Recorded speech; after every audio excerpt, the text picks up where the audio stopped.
Hi, everyone. Welcome to the Who Do You Know series. I'm Ginny Schuster with GinnyPreneur, and I love to chat with small business owners and have them share their story and lessons that they've learned along the way. My guest today is Randi Johnson, whom I met through LinkedIn. It's such a pleasure to have you here, Randi. Thank you for having me. Thanks for joining us. Let's jump in and hear about your story and what your business is. Okay, so I am an event planner.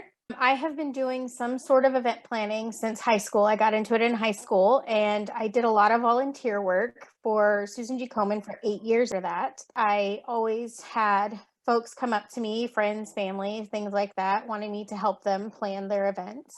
So I just have always been a part of it. The biggest pieces are usually nonprofits. I did a lot of volunteer work, so not just with Susan G. Komen, but also with a wonderful society based back in Texas called the Dallas Margarita Society. They're fantastic. They do a lot of charities. They pick different children's charities to help out. And every year they throw a huge black tie event and collect toys for Toys for Tots, all kinds of things like that. But it's always been a passion of mine doing events, but that's not how I got started. I was a nurse for 13 years. I was in the Air Force. I've had a lot of, some of my friends tell me I've had a lot of lifetimes. So I absolutely into a couple years. Yes. And I absolutely loved nursing. It was a big passion of mine. And I always did the event planning on the side. And a point in time came to where with the medical industry, it just got very hectic and very political. And it wasn't what I loved anymore. Like I loved helping the patients, but your hands are so tied that you can't really help people the way you thought you'd be able to or the way you want to. So I got kind of tired of the interoffice politics. And my husband said, well, you can go back to school and further your career in medical or change your career altogether, whatever you want to do. I'm here to support you. So since I loved event planning so much, I decided that I will go back to school and I will step out of medical and go into event planning full time. When we moved here to Colorado, so we've been here since 2014. Okay. I was an intern on the side with a company and decided, I'll just step into it full time. So I went back to school. Going to school, I got a degree in event planning and hotel management. And then I also got a degree in business along with 7 other business certificates. Good for you. It was a lot of fun. We had some surprises along the way. During those 3 years, I ended up having 2 babies. So that's pretty fast. That'll make time go by. Yeah, it absolutely did. It was kind of surprising. Like we'd tried for a long time. And then that's when I was like, I'll just go to school. We're not having much luck here. Maybe it's not for us. And I started school, and the spring that I started school, not too far into it, I found out, hey, guess what? We're having a baby. Surprise, honey. Yeah. So life decided to throw all that at me at one time. And, I loved it. It was great. And it honestly, it kind of feeds into like your event planning for my business anyways, because you learn how to manage and juggle a lot of things, which I'd done a lot of on the side anyways with event planning. Yeah. But this is like how to roll with the unexpected. Life is unscripted, and events might be scripted, but the unexpected always happens. So what you're saying is to other people who want to get into business or who are, expect the unexpected and go with the flow. Absolutely. You have to learn how to pivot and go with the situation. It will never be perfectly planned out. Yeah. And when something comes at you, you look at all your options and figure out, okay, what's the best step for us? For some folks, especially like last year, what happened was they decided, we're going to have to move up our timeline. What was our 5-year plan? We're now going to have to execute now or find a different way to move into different avenues of our business. How do we evolve now? Since we can't execute our 5-year plan in 5 years, we've got to move up our timeline. So with things like that, when life throws the unexpected at you, you have to learn how to pivot and go with the flow and figure out what's best for your company. That's so true. So what you do though is, do you keep your goals in mind or did you change your goals? I kept my goals in mind, but I also looked at what could be my new goals. Is it realistic to meet my goals this year that I wanted to meet based off having to jump my timeline or what have you, or having to change the direction or piece of how I'm influencing my industry? There's more than one way to skin a cat. So when you come into an industry as an event planner, there's more than one ways to be an event planner. And there's so many event planners out there. Some of them just specialize. So do I specialize and still try to hit key points? Or for me, I don't like to be boxed in. I like to do all the things. You sound like an entrepreneur. They don't usually like to be boxed in, and they like to think outside of the box. Absolutely. You look at the big picture and you look at what works outside that big picture and how to get to it. No idea is a bad idea. It just might not work well. So expand on your event planning. Are you doing nonprofits, or do you do it all, or spell that out for us? So a lot of times in business, they tell you to specialize. They tell you to not do all the things, because you want to be known for something really well. Or there's always that phrase, jack of all trades, master of none. Right. However, I feel for me, what has worked best for me personally, not everybody can take on that kind of workload. Not everybody can manage a lot of the different styles of events or evolve with them. For me, it's a challenge and it works. So for me personally, you have to know yourself and know what you're capable of. And sometimes even not know what you're capable of. When it comes at you and you test run something that you've never done before, did it turn out well? Like, do your debrief. Did it turn out well? Did it not turn out well? Is this something I want to do? And then you go from there. So for me, I do all the things. There's things that I've done. Like I know weddings. I know weddings inside and out. Corporate events. I've done corporate events. I've done trainings. I've done team buildings. I've done a lot of leadership programs and mentoring. I know those very well. I've gone to many car shows, but over the summer, over Father's Day weekend, I just threw a car show for a client of mine, put one together, and it actually turned out a lot bigger and better than we expected it to ever turn out. It was amazing. Wow. And I loved it. How many people showed up for that one? Oh gosh. So we expected about 300 or 400 people altogether, including the folks coming to show their cars. We had 160 cars show up to show. We had about 1,000 people come through. It was amazing. Was that? Was it in a field or not exactly grounds? This was out in Severance, and Severance has a new community park that they're working on building, and this was one of the first pieces of it that they had completed. So we were in their new space, and it really is a big field, but it's got trails lining it. It's got areas where there's going to be a stage area so they can do concerts, summer concert series. Ooh, and things like that. Nice. So it was amazing that this piece was completed, and with it completed, we were able to use that space. It was amazing. So not only did we have cars that came up and show, we wanted to make it a more family fun event, not just about the cars. And it was Father's Day weekend. So we had a marketplace for all the folks who wanted to go shopping. We had sponsored tents up, all kinds of sponsors. Anybody who wanted to sponsor. It wasn't limited to folks who are just in cars. It was anybody who wanted to sponsor a family fun event. And then we had a kids area. So we had like 4 different bounce houses and a bunch of lawn games and stuff like that. So everybody can come. And then we had music. Wow. So we had, and food trucks. So we made it a huge thing. It was a lot of fun, and next year is going to be even bigger and better. So what I'm envisioning are several things that must have taken place in order for this to be successful. So you have to meet with the people and discuss the place, as well as make sure that you get the advertising out, which means networking for them, for yourself. Explain the rest of some of the stuff, the food trucks. Oh yeah. How do you think about the big picture when you're talking with them? Because I'm sure a lot of these people that you meet with don't think of all of these things that you have to think of in order to be successful. Very true. when you're looking at an event like that, or any event, this can apply Yeah. to any event. Envision what your big picture is. Look at that piece of it. If it's a wedding, Wow. what do you want the biggest moment of your wedding to look like and feel like? Is that the reception or is that the ceremony? Where is most of your passion and time for an event going to go? And how do you envision it in your brain? Now try to translate that to folks. And that's kind of where, like, a little bit of where I come in professionally is sometimes folks don't know how to put that into words. So a wonderful tool that some people don't know how to express what they're wanting to find. They can give you like, oh, it's kind of like this, but it's like this instead, but kind of like this. And that's a lot of what I get for descriptions. So a wonderful tool. Okay, this, that. Yes, it's like a puzzle. So a wonderful tool that I love to use actually is Pinterest, because Pinterest has anything and everything you can envision.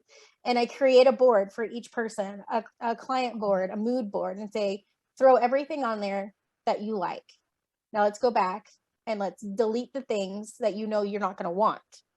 Oh, I love it. What a great idea. Yeah, let's try to slim down that vision and see how close we can get to your actual realization.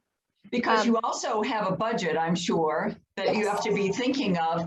So in other words, your expertise in having done these before, you get approximate idea of how extravagant they can go. Absolutely. Budget is a big piece of it.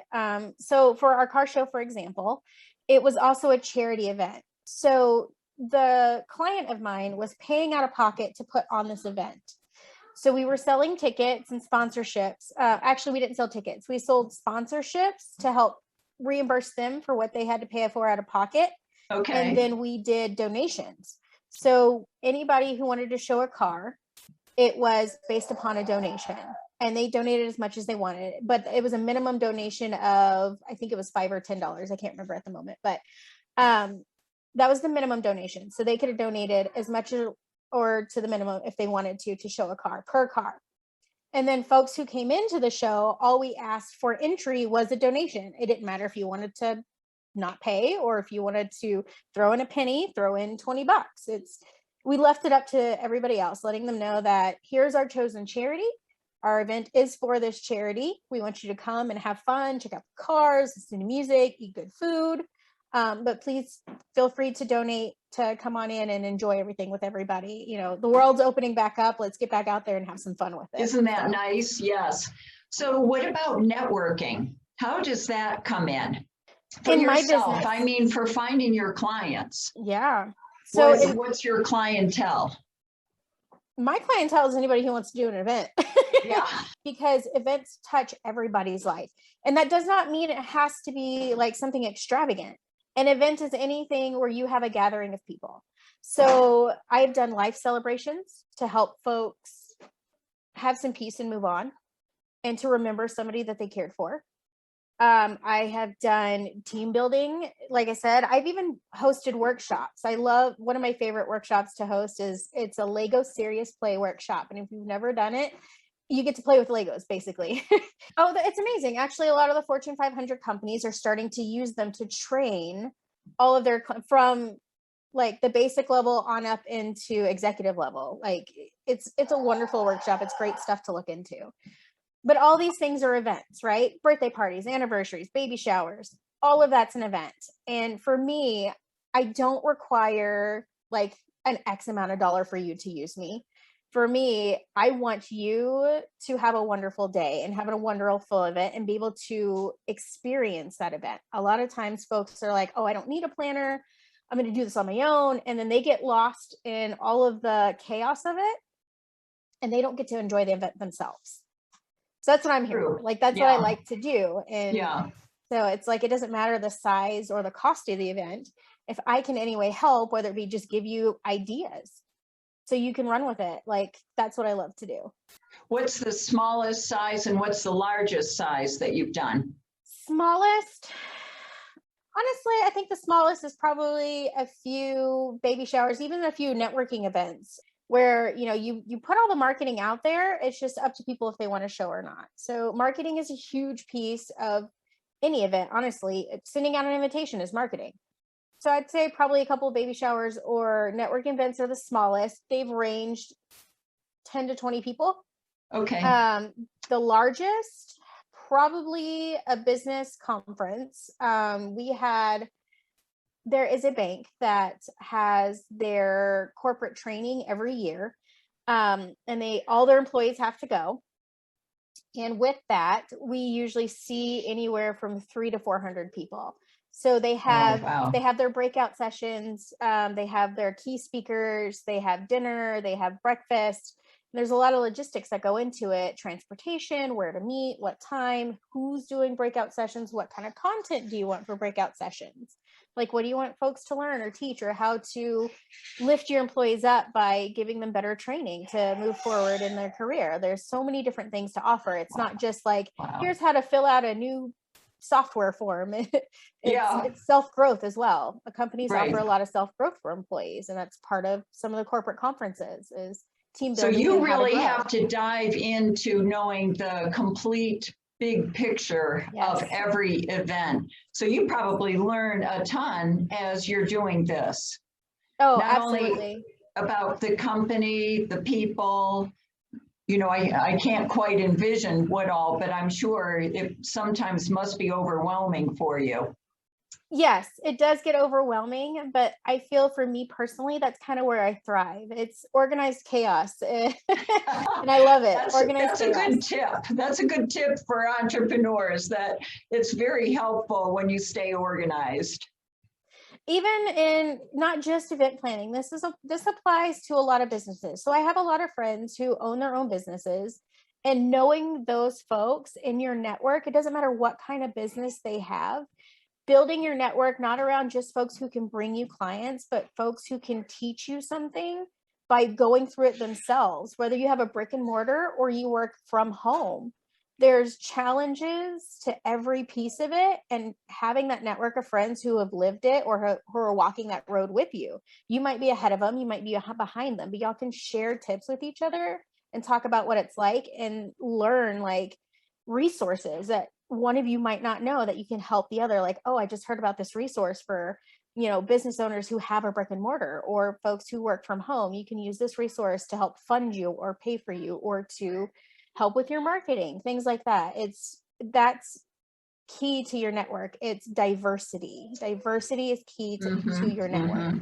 Yes. And Randi, so give entrepreneurs an idea. When you first started out, you can't really just hang up a shield and say, okay, I'm Randi, I'm doing events, and blast on social media.